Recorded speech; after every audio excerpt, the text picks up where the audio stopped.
Blackwood Trail, closed at midnight. At least, that's what the sign said. Trail access ends 12 a.m. No exceptions. The town treated it like a suggestion. Teenagers snuck in. Runners train late. Photographers chased moonlight. But after midnight, the forest changed. It swallowed sound. It erased footsteps. And on October 14th, it kept a secret. 12:42 a.m. The emergency call came in shaky and breathless.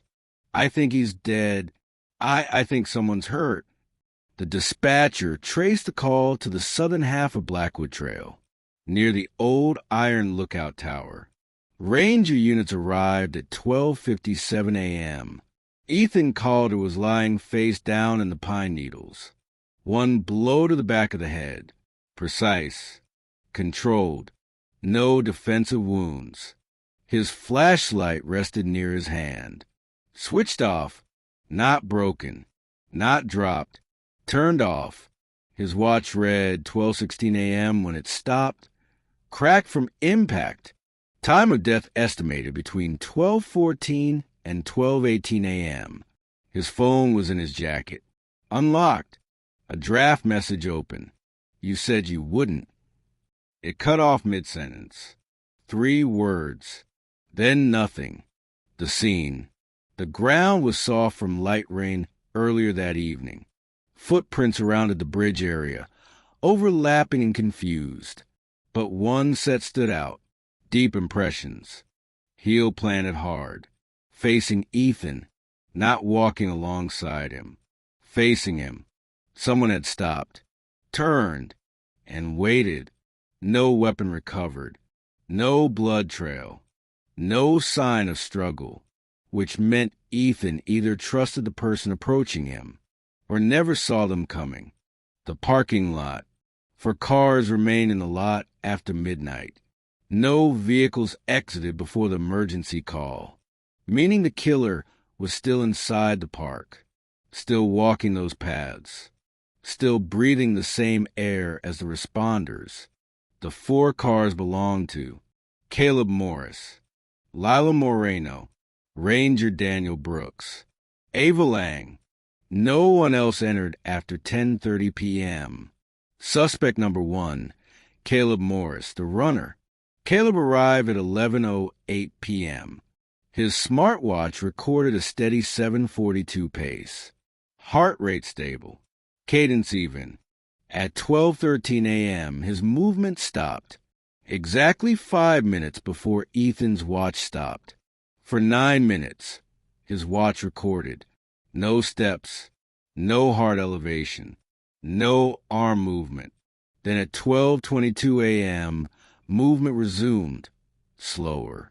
When questioned, Caleb said he stopped to stretch near the wooden bridge. He claimed he felt a cramp in his calf. But investigators noticed something subtle. There was mud along the trail near the bridge. Wet, sticky soil. Caleb's shoes? Nearly spotless. And his calf muscle showed no signs of strain or tightening when examined. Then there was something else. Caleb had invested $80,000 into Ethan's proposed real estate expansion. Luxury eco cabins along Blackwood's north edge.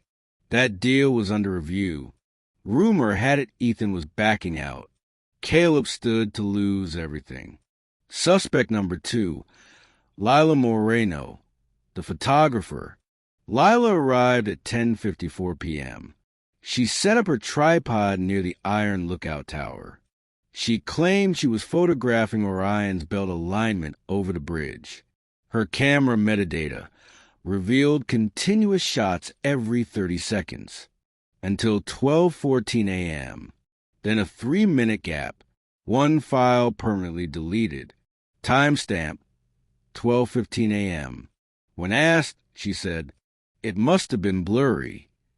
But long exposure shots don't blur randomly. They blur from movement. Something moved, close to her lens.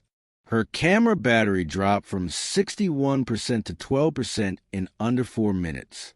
Forensic techs tested her model. That drain would require either continuous flash usage, rapid fire capture, or extended live-view recording. She denied using flash. And there's more. On the side of her aluminum tripod was a faint dent. Fresh, microscopic pine fibers embedded near the edge. Suspect number 3, Ranger Daniel Brooks. Daniel had worked Blackwood for 6 years. He knew which cameras flickered, which angles overlapped poorly, which areas had zero coverage. His patrol log showed 11:40 p.m., East Gate secure. 12:05 a.m., Bridge checkpoint. 12:18 a.m., North clearing. But GPS data contradicted that. At 12:05 a.m., Daniel was nowhere near the bridge.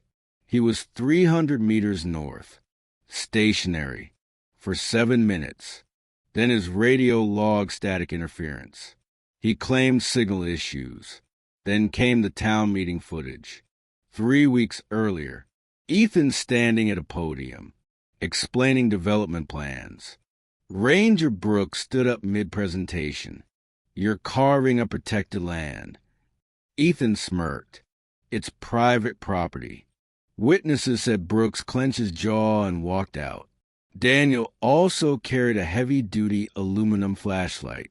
Regulation issue. Same metal composition found in microscopic trace on the bridge railing. Suspect number 4, Ava Lang, the woman on the phone. Ava entered at 11:36 p.m. She told police she came to clear her head. She was on a call with her sister from 11:42 to 12:23 a.m. Phone records confirmed connection. But forensic audio isolation revealed something chilling. Between 12:12 and 12:17 a.m., Ava said nothing. Her breathing slowed, then stopped briefly, then resumed. Her sister's voice was faint in the background, but there was another sound, a hollow knock, metal against wood. At 12:16 a.m., the estimated minute of impact, Ava had dated Ethan 2 years prior. The relationship ended abruptly. Recently, Ethan announced his engagement publicly. Friends say Ava reacted badly. She claimed she was over him.